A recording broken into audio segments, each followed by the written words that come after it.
Hi, Mr. Mastelotto. Hello, Hi, hello. Trey. Hello. How are you? How's it going? Good, it's great. You have to go back to your rehearsal. Yeah, we were kind of just getting started rehearsing. We thought you were going to come to the room there.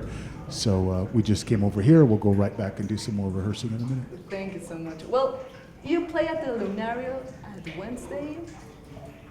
We do, Lunario. It is important for you, the place or the venue, to play in a live show? It's important, the space? Absolutely. Why? Absolutely. Why? Because the sound affects everything, and then the size of the space and the feeling of the space.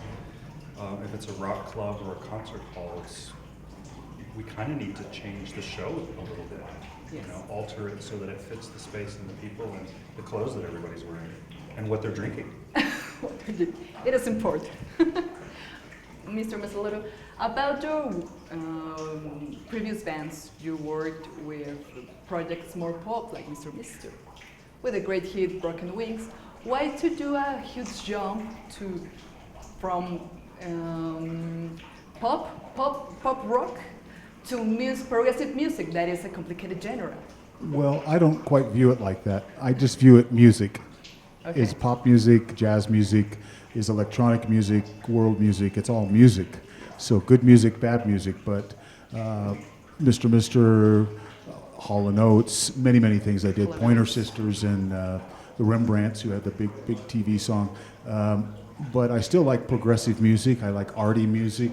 So even as a little boy, I listened to Crimson and Genesis and Peter Gabriel and these bands. So that's always an underlying influence in who I am as a person. And about King Crimson, in the most important bands of progressive rock, you're like a survivors of that genre. What was the thing to keep you alive? We're the babies. We're the babies. At the 90s, you joined to King Crimson, the 90s? The 90s, yeah, and he's still doing it. Yeah, but Trey and I came in 1994, was when Robert Fripp invited us. King Crimson actually started in 1969. So there's been 5 or 7, you could argue with a Crimson fan, how many different variations and lineups. Yeah. But yeah, King Crimson is active again now for the last 2.5 years. A very different band now, 7 people in the band and 3 drummers. Yes. So I hope we come to play in Mexico perhaps next year with King Crimson. How can you define the current sound of King Crimson now? It is progressive I rock? don't define it. I think King Crimson is its own genre. People say it sounds like King Crimson when they talk about Primus or other bands. So King Crimson is its own genre. And your own music with your actual project, how can you define your music now? What we're playing in Lunario, it's definitely more, well, there's only 2 of us, so we can make, so we have a lot more freedom to just take the music improvisationally in different places, but it's a lot more electronic sounding when you say. Yeah, definitely more electronic dance music influence. And more, in a lot of improvisation, the structure can just go, Pat can just lean over and say, let's go here, and we go there now. So the show is it's very free. Trey and I have played together hundreds of concerts. We haven't played together for about a year or 2 years even. So that's why we're rehearsing. But we have a lot of dialogue between us, and we know how to do things quickly where we can look at each other and make a change. And that's an important thing about the shows we do at 2, is that they're only about 75 or 80% fixed. The rest is open to improvise. When I play, the first set of the night is with a band called Orc, with Colin from Porcupine Tree and 2 Italians. It's a really great band, but we're very much structured. They're more like 4-minute songs, and we play them the same almost every night. But 2, we have a lot of variations. And I don't know if you know, we have a special guest. We have a very special guest for you, just for Mexico City. My friend Christabel, a girl singer. She's coming down to join us. So she'll arrive tomorrow. So we're trying to learn a couple more songs that we can incorporate with her. So we'll have a very nice vocal section for the show. Well, about the creative process of your music, do you have any obsessions that represent in your music that you transport to your music? Obsessions in your mind. What happened in your mind? I have one obsession. I never do a 6-minute song. 5 minutes, okay. If you want long, That's you go one of my 7, 8, questions I 10, will 20 minutes. But ask 6 you. minutes, that's a compromise. So I say no 6-minute songs, and I say no fade outs. You have to have an ending for every song. No, wait. Those are my obsessions. I like it.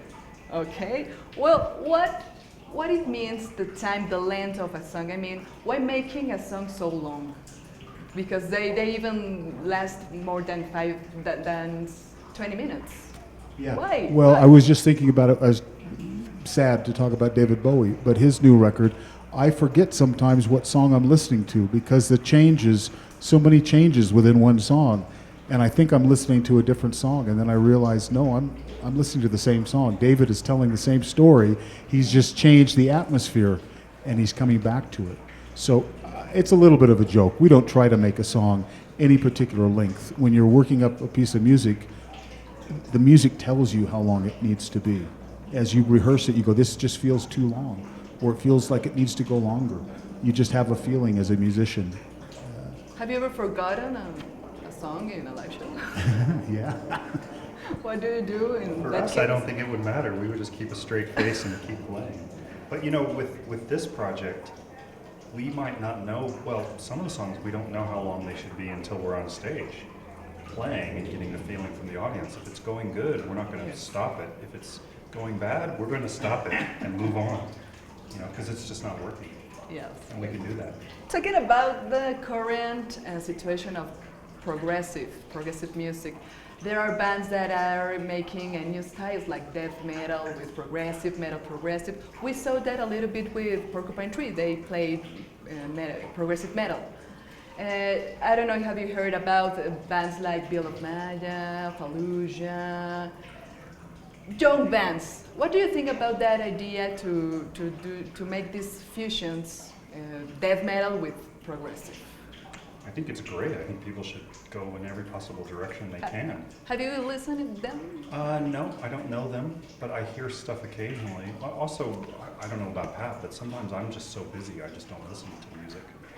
I'm so busy working, and then after 10 hours of working, I don't want to listen. But I think it's great. There's so many great young players nowadays that they should just go.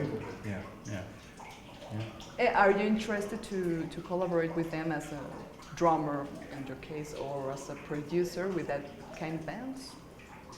Well, I'm interested to do it, but I don't have the time to do it. I did just start another project a few years ago.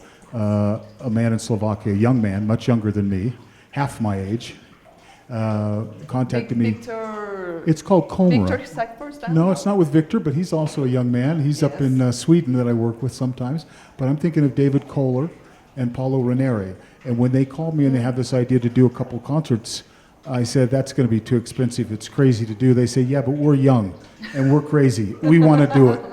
So we made a record together called Komara, very great record.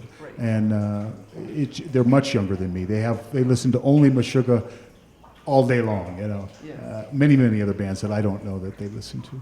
You're working a lot. Yeah, Have many constantly. projects. That's why we don't get to listen to that much outside music. Yes.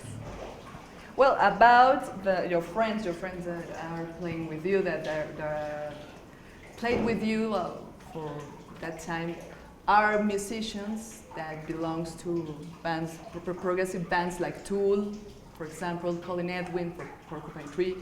Why working with that kind of artist? Do you feel completely in your comfort zone playing with that kind of artist, that kind of musicians? So we love technicians. playing. I mean, I think I understand your question. We love playing with guys who are similar to us, but really, and Pat can answer for himself. I think really we'd like to play with people that are totally different than us.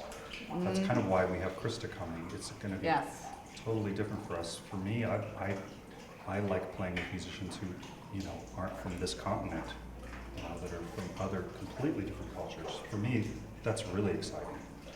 Do you play music for all the people or just in a specific audience? Well, to be completely honest, I play music for myself. Okay. I play music for myself, and I play it for the musicians that I'm with on stage. So that's number one priority for me, is while I'm playing, are the other musicians playing well? Is everything, are we all communicating on stage? Then, if that is happening, then it goes further. It's like a circle, you know. Then it goes to the people in the front that I can see. And I can see your eyes, or I can see his feet, and I can see his body. I know he's digging this music, or he's not digging it. But we try to create that bigger energy where myself, the other musicians, and the audience all become like one. And that's when you get a really great show, is when the energy is all come together. Do you think it is important, mathematics in the music, to do great music, sorry? I think I know what you're asking me, but there is mathematics in music whether you pay attention to it or not. So everything, all the scales, all the rhythms are all mathematically structured. I think you might be asking, is it valuable to be intellectually aware and play with that? Is that what you mean? Yeah, so why including mathematics in your music? Well, music is about mathematics. For me, I can't think about it without the underlying structure of what's underneath the music. But sometimes you hear people who that's all they're playing with, and it's kind of like, I don't know, it's like poetry with no poetry. It's just words with no poetry. Oh, okay. But I don't know how to go with that question. I had a good answer, and I've already forgotten it. Oh. Take your time. Yeah. We'll just cut this part out. Well, what it I know what I was going to say. Yes. The math is not number one to me. It's the emotion. Because when you play music, that's the first thing that always strikes me is the emotion. Am I getting excited? Am I getting sad? Is it got an energy? That's the first thing. The mathematical part, that's just a technical thing. It's like you have to tie your shoes to be able to have your shoes stay on your feet. But it has nothing to do with the shoe, you know? So I don't know why I said that. Yes, yes. What it makes a great musician for you?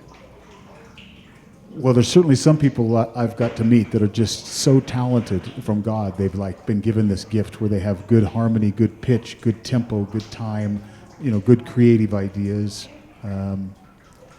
I guess for most of us, it's just listening. A good musician is somebody who listens. I guess for me, somebody who has a really strong vision and everything serves that vision. If that makes any sense. Okay. Well, your new projects, what is the next for two, Oric? What is the next? Playing. Well, this is one touring. concert of four, so we're heading down to South America to Buenos Aires and Cordoba and Santiago. After that, I don't know. Do we have any more gigs? Trey and I also play sometimes with the crazy Finlandish accordion player, Kimo Pahoen. So we're going to play in Romania next month. That's our next gig, actually, with Trey and I, with Kimo, the accordion player, in Romania. K2, we call it KTU, K2. We played here before. Yeah, we played here 6-7 years ago. 2 nights, actually. Yeah, we had a good time down at the Garibaldi. Is that where we went? Garibaldi Square? Yeah. And what is the next for King Crimson? King Crimson gets active again in August. We'll rehearse for about 3 weeks, and then we start a tour. Starts in England. That tour goes for about 5 weeks in Europe, and then there's a short break, maybe 3 weeks, and I'll be busy in those 3 weeks with Tony Levin and I. We have a band we call Stickmen. We've also played here in Mexico many times. We'll be playing in Europe for those 2 or 3 weeks in between, and then Crimson will continue November and December. All those shows are in Europe. When are they coming to Mexico? I don't know. It's possible next year. I don't know for sure. I can't say. But it's definitely been talked about. We've already talked about trying to schedule a whole plan. So if not next year, maybe the year after. I can miss this question. What do you feel? What do you think about your Mexican audience? You guys are great. You're great. There's always a lot of enthusiasm, a lot of energy here. So we love to play in Mexico. That's why we come back. You know? Yes. And we make records here. You know, a really good King Crimson record Trey and I made, one of my favorites. It's called Deja Broom. I'm not sure what we call these records, but it's from 2 nights. Yeah, the 2 nights we played there. It's a great, really good record. My favorite record, that version of the double trio ever made, was here in Mexico. Thank you so much for this interview. Thank you. Come to the show.